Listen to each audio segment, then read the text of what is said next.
Hello అందరికీ welcome back to my channel దునియా అమ్మాయి vlogs. ఇంకా మార్నింగ్ అయితే తలకైతే మంచిగా హెయిర్ ప్యాక్ పెట్టుకునేసానండి. ఇంకా హెయిర్ ప్యాక్ పెట్టుకొని ఇల్లు అయితే క్లీన్ చేయడం స్టార్ట్ చేశాను అనమాట. ఇంక ఈ ఇల్లు ఎంత గందరగోళంగా ఉందో చూసారా, అన్నీ తీసి బయట పెట్టేశాను అనమాట. ఇవన్నీ ఇప్పుడు సర్దుకోవాలి. అయితే వంట రూమ్ అయితే ఇంకా ఎక్కువగా గందరగోళంగా ఉందన్నమాట. ఇవంతా క్లీన్ చేసుకొని నీట్గా సర్దుకునేయాలి. ఎందుకు ఈ క్లీనింగు అనుకుంటున్నారా? ఇంకా దసరా హాలిడేస్ వచ్చేస్తున్నాయి కదండి. ఇంకైతే మేము 10 days ఊరికి వెళ్తామన్నమాట. ఇంకా 10 days ఉండము. ఇంకా ఒకవేళ నేను ఒక్కటే వెళ్ళి మా హస్బెండ్ కానీ ఇంట్లో ఉన్నారంటే ఇంకా దీనికంటే ఘోరంగా గందరగోళం అయిపోతుంది అనమాట ఇల్లు. ఈవెన్ తినిన స్నాక్స్ పేపర్ కూడా పడేయడండి, అస్సలు ఇంట్లోనే పెట్టేస్తాడనమాట. హాలిడేస్ తర్వాత మళ్ళీ వచ్చి ఇల్లు క్లీన్ చేయడం అంటే చాలా పెద్ద పని అయిపోతుంది నాకైతే. అయితే అందుకని క్లీనింగ్ పొద్దున్నే 8:30కి అయితే స్టార్ట్ చేశానండి. అసలు 11:30కి కూడా అయిపోలేదన్నమాట ఇల్లు క్లీనింగు. ఇంకా మొత్తము అంతా తీసేసి బాగా సర్దేశాను అనమాట. ఇంక అన్నీ సర్దేసిన తర్వాత ఇంక ఇల్లు కూడా బాగా కడిగేసి తర్వాత అయితే తలస్నానం చేసుకొని కిచెన్లోకి వచ్చేసాను లంచ్ ప్రిపేర్ చేయడానికి. నేను గాన ఊరికి వెళ్ళానంటే చాలా కష్టం అండి మళ్ళీ వచ్చిన తర్వాత ఇల్లు క్లీన్ చేసుకోవడం. ఇంకా మా హస్బెండ్ కూడా బిజీగా ఉంటాడు కాబట్టి ఆయన వర్క్లో ఇల్లు క్లీన్గా ఉంచుకోవడం అనమాట. అందుకనే ఎక్కువ పని అయిపోతుంది నాకు తిరిగి వచ్చిన తర్వాత. అందుకే ముందుగానే కిచెను బెడ్రూమ్ అన్నీ సర్దేశాను. ఇంకా సర్దేసిన తర్వాత ఇంకా ఆఫ్టర్నూన్కి అయితే లంచ్ ప్రిపేర్ చేస్తున్నానండి. అప్పటికే లేట్ అయిపోయిందనమాట కిచెన్లోకి వచ్చేలకు. ఇంకా 12:30కి మా పిల్లలు అయితే వచ్చేస్తారు లంచ్కి. ఇంకా ఆ లోపల చేసేయాలని ఫాస్ట్గా చేస్తున్నాను. ఇంకా ఆఫ్టర్నూన్ లంచ్లోకి ఏం చేస్తున్నాను అనుకుంటున్నారా? చికెన్ దమ్ బిర్యానీ చేస్తున్నాను. ఏంటి ఇంత పనిలో కూడా చికెన్ బిర్యానీ చేయడం అంత అవసరమా అనుకుంటారా? మా ఆయన నేను ఇంత పని చేస్తూ ఉంటే సడన్గా చికెన్ తెచ్చేసారనమాట బిర్యానీ చెయ్యి అని. అంటే నేను కూడా అనుకోలేదు ఇంత క్లీనింగ్ మార్నింగే పెట్టుకుంటానని. ఇంక చేస్తూ ఉంటే పని వస్తూనే ఉందన్నమాట. ఇంక ఒకేసారి చేసేస్తే అయిపోతుంది అన్నట్టుగా చేసేసాను. ఇంక మార్నింగే 5కి లేసానండి. 5 నుంచి పని చేస్తూనే ఉన్నాను కంటిన్యూగా. ఇంకా బెడ్షీట్లు కానీ దిండు కవర్లు కానీ బట్టలు కానీ అన్నీ 5కి లేసి ఉతికేసాను అనమాట. తర్వాత ఇంకా ఇల్లు క్లీనింగ్ స్టార్ట్ చేశాను టిఫిన్ చేస్తానే. ఇంకా పిల్లలు స్కూల్కి వెళ్ళిపోతానే ఇంకా క్లీనింగ్ అయిపోయిన తర్వాత ఇంకా లంచ్ చేస్తున్నాను అనమాట. ఇంకా కొన్ని సర్దాల్సిన ఉన్నాయి అయినా కానీ అవి పక్కన పెట్టేసి ఇంకా లంచ్ చేస్తున్నాను. ఇంకా చికెన్ దమ్ బిర్యానీ లేకైతే నేను పుదీనా చట్నీ చేస్తున్నానండి. ఇంకా ఈ కాంబినేషన్ అయితే చాలా బాగుంటుందండి. నేను ఎప్పుడైనా చికెన్ దమ్ బిర్యానీ చేసినా పుదీనా చట్నీ అయినా లేకపోతే చికెన్ కర్రీ అయినా లేకపోతే గుత్తి వంకాయ కర్రీ అయినా ఈ మూడిట్లో ఏదో ఒకటి చేస్తూనే ఉంటానన్నమాట. అందులో ఈరోజు టైం లేదు కాబట్టి పుదీనా చట్నీ చేస్తున్నాను. పుదీనా చట్నీ కూడా చాలా బాగుంటుందండి బిర్యానీలోకైతే.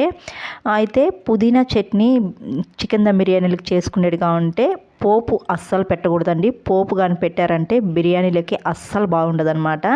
అన్నీ ఆయిల్లో వేయించుకొని తర్వాత మిక్సీ పట్టించుకోవాలి. అలా చేసుకున్నారంటే చికెన్ దమ్ బిర్యానీలోకి చాలా బాగుంటుందండి. అసలు ఎవరైనా ట్రై చేయకుండా ఉంటే తప్పకుండా ట్రై చేయండి, చాలా బాగుంటుంది. నేను ఫుల్ వీడియో కూడా చేశాను పుదీనా చట్నీ. కావాలంటే ఈ వీడియో కింద డిస్క్రిప్షన్లో లింక్ ఇస్తాను, ఇంట్రెస్ట్ ఉండేవాళ్ళు తప్పకుండా చూడండి. అలాగే బిర్యానీలు కూడా 4-5 రకాలు అయితే నేను చేశానన్నమాట ఫుల్ వీడియోస్. ఆ వీడియోస్ అన్నీ కూడా ఈ వీడియో కింద డిస్క్రిప్షన్లో లింక్ ఇస్తాను, ఇంట్రెస్ట్ ఉండేవాళ్ళు చూడండి. ఇంకా చికెన్ దమ్ బిర్యానీ నేను ఎప్పుడు చేసినా చాలా ఓపిక్గా ప్రశాంతంగా చేసుకుంటానన్నమాట. అయితే ఈరోజు ఓపిక్గా ప్రశాంతత రెండూ లేవన్నమాట. ఇంకా తొందరగా చేస్తున్నాను పిల్లలు వచ్చేస్తారేమోని. ఇంకా అయితే చాలా బాగా కుదిరిందండి. ఫాస్ట్గా చేసిన చికెన్ దమ్ బిర్యానీ చాలా బాగా కుదిరింది. మా ఇంట్లో అందరికీ బాగా నచ్చేసింది అనమాట. లంచ్ అయితే తొందరగా చేయాలని 2 స్టవ్లు అయితే వెలిగించుకునేసానండి. ఒక స్టవ్ పైన అయితే చికెన్ ఉడికించుకుంటున్నాను, మరొక స్టవ్ పైన రైస్ని 70% ఉడికించుకోవడానికి ఎసురు పెట్టుకొని రైస్ని అయితే 70% ఉడికించుకునేస్తాను. రైస్ని వడగట్టుకొని నేను చికెన్లో వేసుకునేస్తున్నాను. అయితే చికెన్ బిర్యానీ చాలా బాగా కుదిరింది. అయితే నేను ఎప్పుడు చికెన్ దమ్ బిర్యానీ చేసినా ఇంట్లో ఉన్న సోనా మసూరతోనే చేస్తానండి. బాస్మతి రైస్ అయితే ఏమీ వాడను అనమాట. ఇంటి దగ్గర నుంచి పంట బియ్యం అయితే తెచ్చుకుంటాను. ఇంకా ఆ బియ్యమే నేను బిర్యానీకి వేస్తూ ఉంటానండి. అలాగే రోజు వైట్ రైస్ చేయాలంటే వేరే రైస్ పెట్టుకుంటాను, ఆ రైస్ వేస్తానన్నమాట. అంటే 2 రకాల రైస్ వాడతాను, బిర్యానీకి ఒకటి వైట్ రైస్ చేసుకోవడానికి ఒకటి అనమాట. ఇంకా నేను ఎప్పుడు చికెన్ దమ్ బిర్యానీ చేయాలన్నా చికెన్లో మసాలాలన్నీ వేసి కలిపేసి 1 అవర్ లేదా 2 అవర్స్ అలా పెట్టి తర్వాత చికెన్ దమ్ బిర్యానీ చేసేదాన్ని. ఈరోజైతే నాకు అస్సలు టైం లేదనమాట. ఇంకా అందుకే మసాలాలు ఏమీ వేసి చికెన్లో కలిపి పెట్టుకోలేదనమాట. ఇంకా అలాగే డైరెక్ట్గా చేసేస్తున్నాను. ఇంకా నాకు చికెన్ దమ్ బిర్యానీ అవ్వడానికి 40 మినిట్స్ అయిందండి. 12:30 కరెక్ట్గా అయిపోయిందనమాట. ఇంకా చికెన్ దమ్ బిర్యానీకి నేను నెయ్యి అయితే ఎక్కువ వాడతానండి. నాకు నెయ్యి వేసుకొని చేసుకోవడం అంటే చాలా ఇష్టం. ఎక్కువగా చికెన్ దమ్ బిర్యానీలకు కానీ కలర్ రైస్లకు కానీ నెయ్యి ఎక్కువగా వాడుతూ ఉంటాను. ఇంతకుముందు అయితే మా అత్తయ్య 1 లీటర్ అయితే పంపించారనమాట నెయ్యి. ఇంకా అదే వాడుతున్నాను అనమాట. బిర్యానీ కూడా అయిపోయిందండి. 15 మినిట్స్ దమ్ చేసుకుంటే బిర్యానీ అయిపోతుంది అనమాట. ఇంకా బిర్యానీలోకి పుదీనా చట్నీ అయితే పక్కన పెట్టుకునేసాను. అన్నీ ఆయిల్లో వేయించుకునేస్తున్నాను.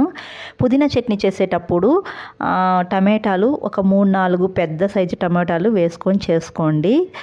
బాగుంటుంది టేస్టు చికెన్ దమ్ బిర్యానీలోకి. అయితే జీలకర్ర అవి ఏం వేయకూడదండి. వేయించుకునేటప్పుడు అవి ఏమీ వేయకుండా చేసుకోండి. బిర్యానీలోకి చాలా బాగుంటుంది. ఇదో చూసారా, చికెన్ దమ్ బిర్యానీ అయితే అయిపోయిందనమాట. ఎమ్మి ఎమ్మి చికెన్ దమ్ బిర్యానీ చూసారా, చూస్తేనే నోట్లో నీళ్ళు ఊరుతున్నాయి కదా. చాలా బాగా కుదిరిందండి చికెన్ దమ్ బిర్యానీ. అయితే ఫాస్ట్గా చేశాను కదా, అయినా కానీ చాలా బాగా కుదిరిందనమాట. ఇంట్లో అందరూ బాగా ఎంజాయ్ చేశారు. ఇంకా పుదీనా చట్నీకి అయితే అన్నీ వేయించుకునేస్తున్నాను ఆయిల్లో. ఇంకా పుదీనా చట్నీ అయిపోతే అయిపోతుందనమాట. ఇంకా పిల్లలు మేము పుదీనా చట్నీ వద్దు అనేసారనమాట. ఇంకా రైస్ ఒక్కటే తింటాము అన్నారు. ఇంకా వాళ్ళిద్దరికీ అయితే రైస్ అయితే పెట్టించేసాను. ఇంకా ఇక్కడ చూసారా, బబ్లు నువ్వైతే తినిపించు నేను తిన్ను అంటున్నాడు. ఇంకా పుదీనా చట్నీ అయిపోయిందనమాట, చేసేసాను. ఆనియన్ నేను ఆయిల్లో వేయించుకోలేదండి, అట్లాగే పచ్చిది మిక్సీలో కొద్దిగా బరకగా గ్రైండ్ చేశాను అనమాట. అట్లుంటేనే చాలా బాగుంటుంది పుదీనా చట్నీలోకి. బిర్యానీలకు కూడా చాలా బాగుంటుంది అనమాట. ఇంకా నాకు ఇష్టమైన చికెన్ దమ్ బిర్యానీ అయితే అయిపోయింది. ఇంకా వేడివేడిగా చికెన్ దమ్ బిర్యానీ తింటే చాలా బాగుంటుంది కదా. ఎంతమందికి చికెన్ దమ్ బిర్యానీ అంటే ఇష్టమో తప్పకుండా కామెంట్ చేయండి. ఇంకా పిల్లలకు పెట్టేసిన తర్వాత ఇంకా మా హస్బెండ్ కూడా వచ్చేసారు డ్యూటీ నుంచి. ఇంకా ఆయనకు కూడా పెట్టేసిన తర్వాత ఇంకా లాస్ట్లో అయితే నేను పెట్టుకొని తింటూ ఉన్నాను. ఇంకా పుదీనా చట్నీ చాలా బాగా కుదిరిందండి. బిర్యానీలకి అయితే చాలా బాగుంది. ఇదైతే నా ప్లేట్ అనమాట. మా హస్బెండ్కి కూడా చికెన్ దమ్ బిర్యానీ చాలా బాగా కుదిరింది అని అడక్క ముందే చెప్పాడనమాట. ప్రతిసారి నేను వంట చేసినప్పుడు అడుగుతానమాట, ఎలా ఉంది, టేస్ట్ బాగుందా బాగాలేదా బాగుందా అని అడుగుతూ ఉండేదాన్ని. ఇంకా చికెన్ దమ్ బిర్యానీ చేసినప్పుడు అయితే ఇంకా అడక్క ముందే ఆయనే చెప్పేశారనమాట, చాలా బాగా కుదిరింది, చాలా బాగా చేసావు అని అన్నారనమాట. ఇంకా ఆ మాట చెప్తే మనకు ఫుల్ హ్యాపీ కదా. ఇంకా ఈ వీడియోని అయితే ఇక్కడితో ఎండ్ చేస్తున్నానండి. వీడియో నచ్చితే ఒక లైక్ చేయడం అస్సలు మర్చిపోకండి. కొత్తగా ఎవరైనా మన ఛానల్ చూస్తా అంటే సబ్స్క్రైబ్ చేయండి. మరొక వీడియోలో మళ్ళీ కలుద్దాం. అంతవరకు to follow the near my vlogs. Thanks for watching. Bye.